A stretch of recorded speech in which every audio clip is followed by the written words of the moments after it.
everybody. Welcome to the Pragmatic Advocate with Susanna Mittermaier, the Pragmatic Psychologist. I'm super grateful to be sharing her with you all tonight. This lady is truly inspiring. I've done some of her courses over the last 2 years, and I really love her perception and view of life, and I really wanted to share her all with you because what she is blessing with us tonight is going to be amazing. So welcome, Susanna. Hello, thanks for having me, Melissa. No worries. Thanks for coming. So, Susanna, can you tell us a little bit about your journey to where you're at today and how you became the pragmatic psychologist? It's called curiosity, actually. It's been something where I've been at the point in my life where I was realizing how much I've been living for other people and how much of my life was so it fits other people, and it didn't make me happy. And at that point, I, for the first time in my life, asked, what would I like? Like, what would make me happy? What can I offer the world? And so I was looking for new possibilities. And at that time, I was working as a psychologist and therapist in a mental hospital in Sweden. And it was a hospital where there were many, like, people with many different diagnoses. And my job was to do therapy, but also a lot of testing, you know, like the doctor says, can you check if the person has this and this diagnosis? And then I did my, you know, psychology tests and you know, staff support and all that stuff. And I've been taught the normal way of, you know, how things are being in the way things are being changed nowadays, you know, in this world.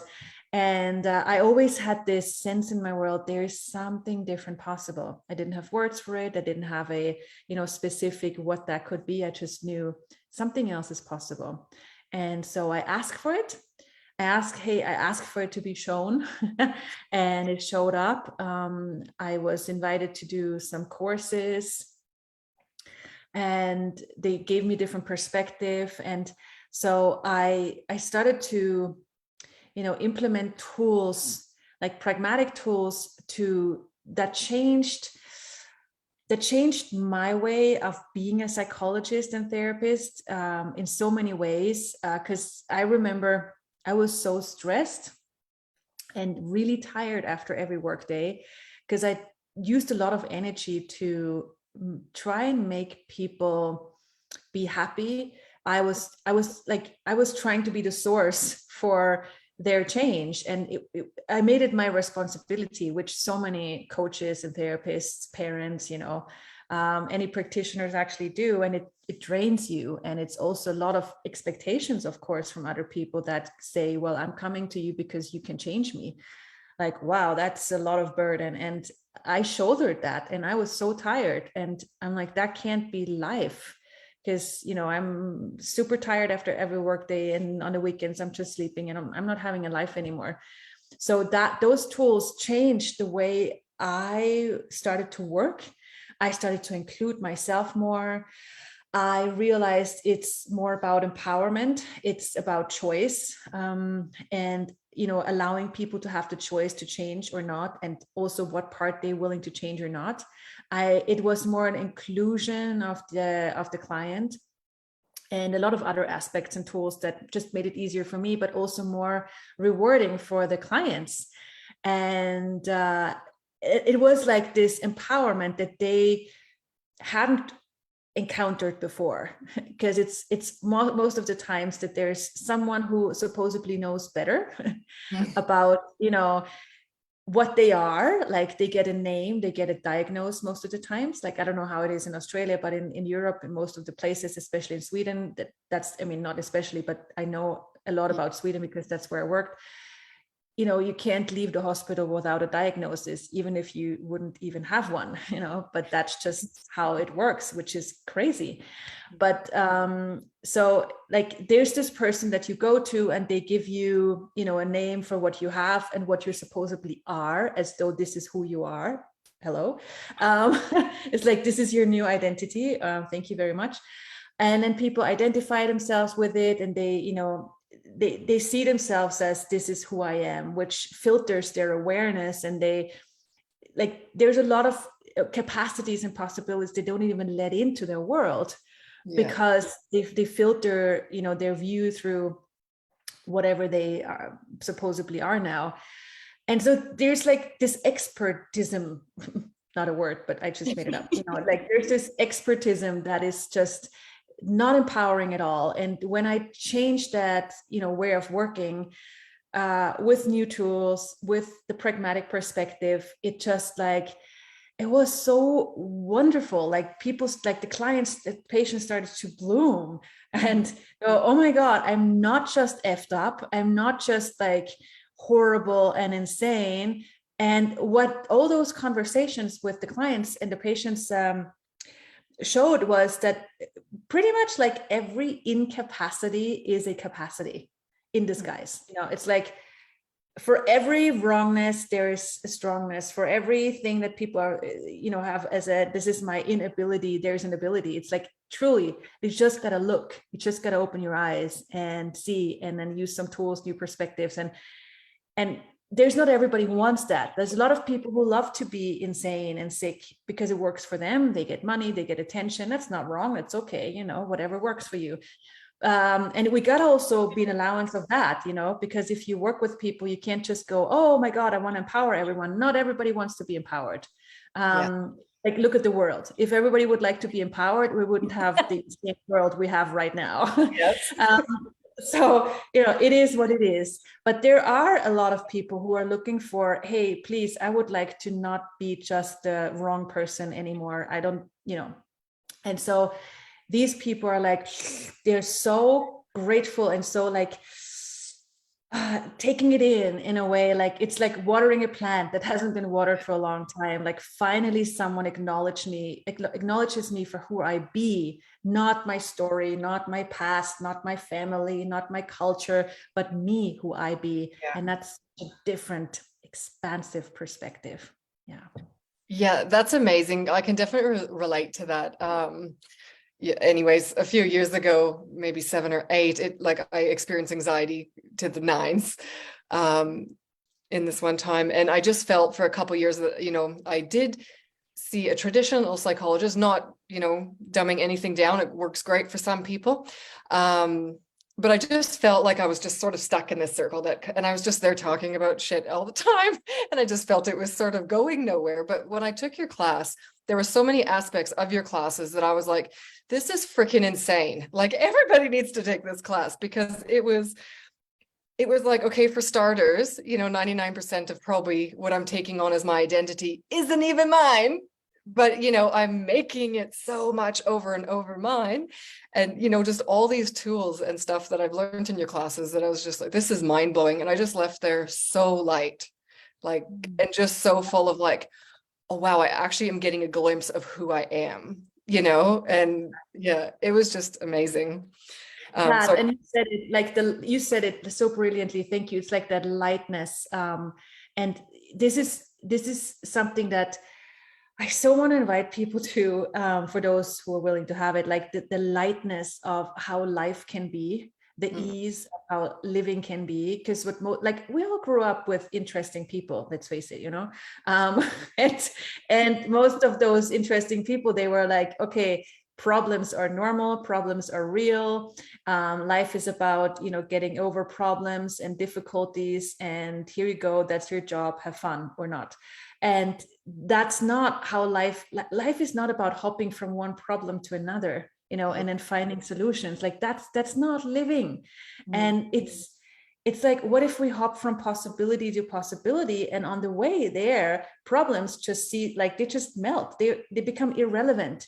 Because really, like, if you look at it, every problem, again, is like, it's a possibility, but there's some point of view attached to that possibility, a judgment, a conclusion. So you cannot see the possibility. All you can see is like the problem part. But if you look from a different perspective, not from a dramatic perspective, but from a pragmatic perspective, you can see that there is like gems in those things that you call pain or worry or anxiety or depression.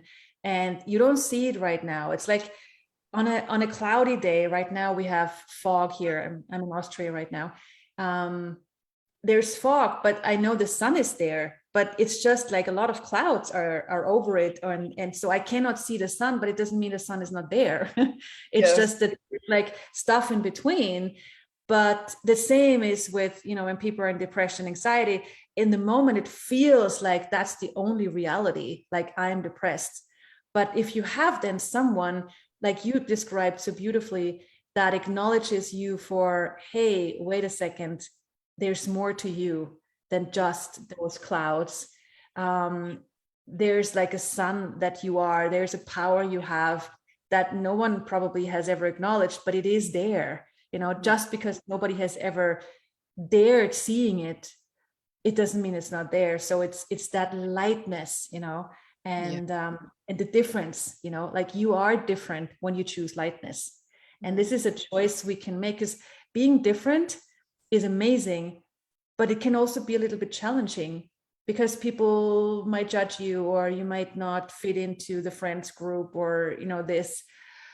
But it is also rewarding to allow that difference, even if people call you crazy or insane, because that difference is the gift where you see things the way you see them, that others might not see them. But that way you get ideas, you get new perspectives that might inspire someone, or maybe that's like how you contribute to the world moving into a different direction. It's like, if you look at all the people who are bringing, new things to the world, they were all called insane or crazy, or even given a diagnosis. I mean, I made this little movie, it's on my YouTube channel, about how Einstein and Tesla and whatever, like all these famous, Da Vinci, like all these famous people, like if you look at them from nowadays psychology, like you could give them, oh my God knows what kind of, diagnosis, everything from ADHD to autism to depression to, whatever. But then they didn't have the luxury and go, oh my God, people think I'm insane, I'm going to stop my inventions. They're like, okay, yep, okay, I'm going to be willing to be insane in other people's eyes, but I know what I know. I know that I'm doing something that does something that I don't have words for now, but it does create something.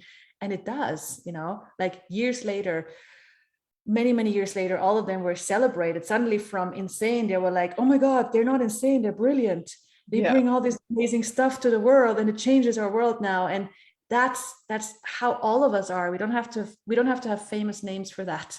It's just that we know those people. But like all of us in our day-to-day life, if we embrace that difference, we are an inspiration to so many. So how about being that more and more and more and more?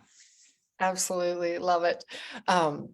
I know, if you don't mind me sharing, but in your courses, you speak about how these things that we call disabilities are actually like our capacities. And that really hit home too, because sometimes I'm sitting like, you're kind of getting all these anxiety feels and stuff like that. And I'm like, oh, is it actually anxiety or am I excited?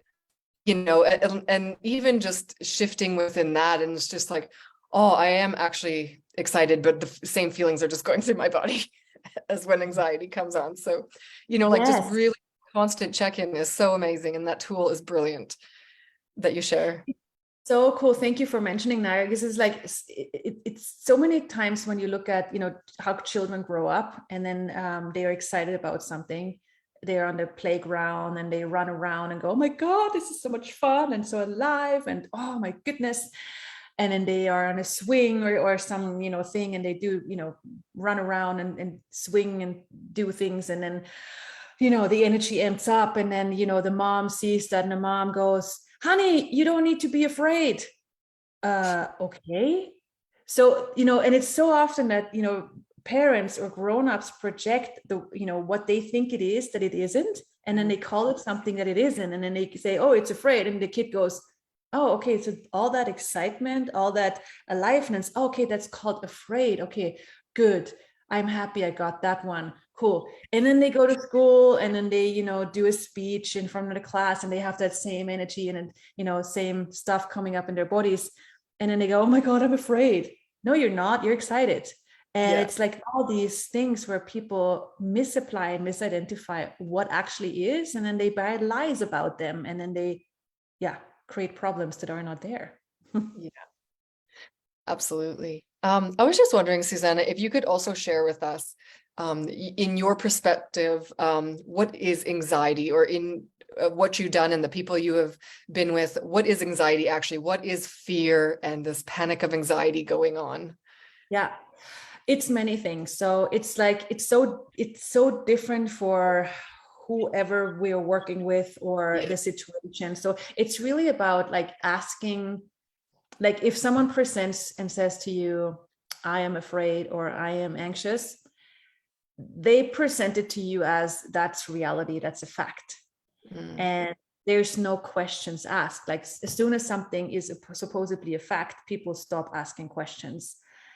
But the trick to change it, if that's what the person desires, that's also very important to check first, because not everybody wants to find out, am I really afraid? They're like, oh no, I'm afraid, that works for me, because then everybody takes care of me, whatever.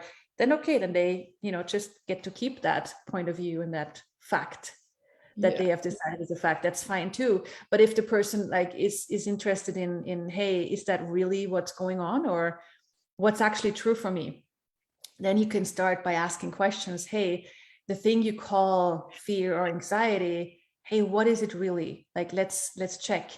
And then there's also this physical component of heart racing and sweating and whatever is going on. And then it's like, this is where the person has learned to interpret their physical reactions as this is what's going on. And you can break that cycle by checking, okay, what is your body telling you? What is it really? And there's, again, like this conversation can be really huge. Yes, it could be hours, because it's so many things, it can be so many things. But just like one little small part is like the example I had before with the excitement, that it actually is where the person has misidentified and misapplied what it actually is. And also another aspect could be that they are highly aware of what's going on. Like, for example, now, I don't know how it is for you guys in Australia, but here in Europe, there's a lot of anxiety in the air right now because of a lot of like supposed lack in electricity and gas and and whatever. It's like people all go into, oh my God, we might not have enough of how we used to live. And so there's like, everybody goes into contraction and fear and worry and anxiety, and you can feel it in the air. We just flew from Mexico and then Costa Rica to Europe again, and just upon landing we're like, whoa, there's a lot of like fear, just like you can perceive it just by when you come into the country. But when you are in that country, when you are surrounded by many people having that point of view and buying that fear as true and real, then you think it's yours. You're like, you don't ask a question. You're like, I am afraid because I feel it. But your feelings, that's like the tricky part. Feelings are not facts. Feelings are giving you feelings are where you make an answer and a conclusion rather than asking, wait a second, okay, yes, it feels like a fact, but let's investigate anyway. Let's ask if that feeling actually comes from me, or if it's something that I'm picking up, something that I'm sensing that's going on. And then the people I work with here in Europe, especially, were like, oh my God, like, I'm so afraid, I'm so worried about the future. When we start asking, wait a second, who does this belong to? Are you actually afraid, or are you aware of worry? Oh, okay, it's not mine. Okay, and then you can go further and okay, and what is yours? What is true for you? And then most of them go, wow, I don't have that. I know that I have enough creativity to find my way and to create my life and my future in the way it works. Okay, I can trust myself. So that's just a little tiny part of what that could be. Yeah. And what it is oftentimes right now, especially. Yeah, and I love that with feelings too, that most of them aren't ours, and we're just sort of like this little receiver that just goes and picks everybody's stuff up. That was another thing that I've learned from you that was absolutely life-changing as well.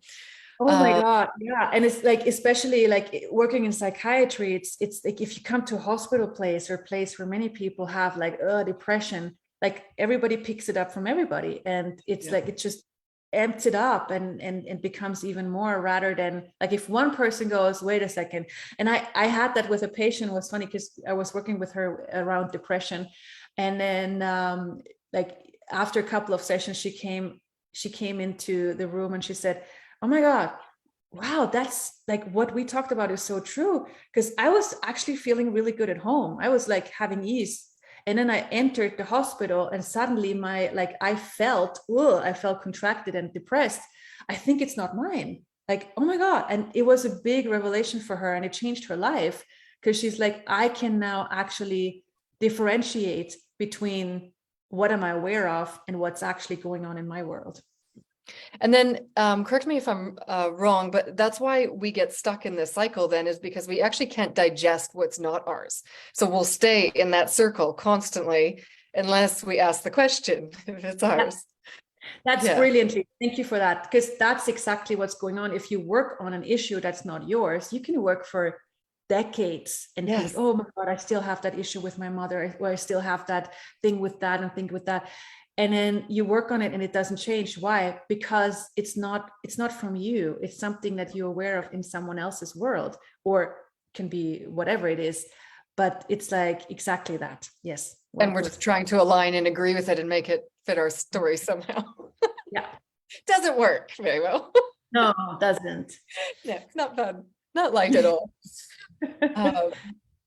So just one little tip, Susanna, if you could leave us with one. What could we do, or what could we ask as a question to have that more ease and that more joy in our lives? And just to sort of bring that panic and anxiety and worry down a few minutes. If you had your favorite tool. It's also like, if you go into panic or heaviness, it's like, don't make yourself wrong for it, because many people go, oh my God, I'm on the journey to more of me, to more ease, joy, glory. And then, wow, this heaviness comes up again. Why is that wrong? Like, even if heaviness comes up, you don't need to you don't need to interpret it as a failure or something. It's just like, well, we still live in a world where it is pretty heavy around us. So of course you're aware of it. And sometimes it bites you in the butt, and it's like, wants to drag you to the old place. And it's like, okay, cool. Like, that was a fun, visit and sightseeing in Depressedville. Okay, cool. Done that. That was an interesting choice, but it's not a wrong choice. You're not wrong for being depressed or that. It's just that you knowing that you have a different choice. It's just you knowing that's not all there is. You don't have to be stuck there forever. You can actually, you have the choice, and you have what it takes, even if you don't know yet, to go beyond that and to go towards what actually works for you. Yeah. That's lovely. Thank you so much, my dear. And Susanna, would you like to let everybody know if you have any courses or anything coming up? The Pragmatic Practitioner coming soon? So first of all, there are 4 books I wrote, 3 for grown-ups, 1 children book, and you find them on my page. Yes, the Pragmatic Psychology, the Advanced Pragmatic Psychology, then one about family, because that's it's called Fairy Tale Family. And then 1 children's book, Who is Henry? It's about a peacock. And then, yes, their classes, they're called Pragmatic Practitioner classes. It's for practitioners, like anybody who is working with people, whether you are a parent or a teacher or a therapist or a doctor or a coach or a facilitator of any kind, working with bodies or working with people, like all parts of people. Like, it's about how can you use, like, what tools are actually available to have more ease for you and to be even more efficient and pragmatic in your work. It is really, like Melissa said, it's a totally different perspective and paradigm. And I love it. It's just like people go away and go, oh my God, like, I don't have to avoid clients who come with this and this issue anymore. I can't handle it. I Yeah. know more than I thought. And there's also one, like there's a special one coming up, because for that one, for the one I just said, you usually need some prereqs, but there's one I have without any prereqs. It's in December. It's called Facilitating the Power Beyond Pain. It's a 5-week online program. And it's really like pain is this thing that people take for granted, whether it's physical or psychological pain or worry or anxiety or just being uncomfortable or cranky or, oh my God, like my future, like any kind of pain. So many people have taken this, but that's normal. What if it doesn't have to be normal? And what power are you actually hiding behind it? And it's 5 weeks to facilitate you, but also learning how to facilitate other people, whoever those people are. So that's now available, and there's YouTube videos, and And I and must so on. say too, I love your podcasts. Thank you. I think they're really good bursts of like just amazingness to listen to if you're in the car and you're just kind of having like that morning, or Susanna's podcasts are amazing on iTunes. And yeah, lots of goodies in there on YouTube as well. Thank you so much, Susanna, for joining us. Again, I'm so grateful for you, and hopefully we can have you on again and maybe talk about like parenting. Yeah, sure. That'd be a nice big kettle of fish to talk about. But yeah, I wish you an amazing, you're going into your morning lunch now? Yes, it's morning here, yeah. Amazing rest of the day while we go in tonight. I hope all enjoyed Susanna, and yes, have a look. I'll pop all her information in the notes below this video, and I wish everyone a good night and a good day in Susanna's land. Thank you. Thank you. See you later. Have a great day. Bye.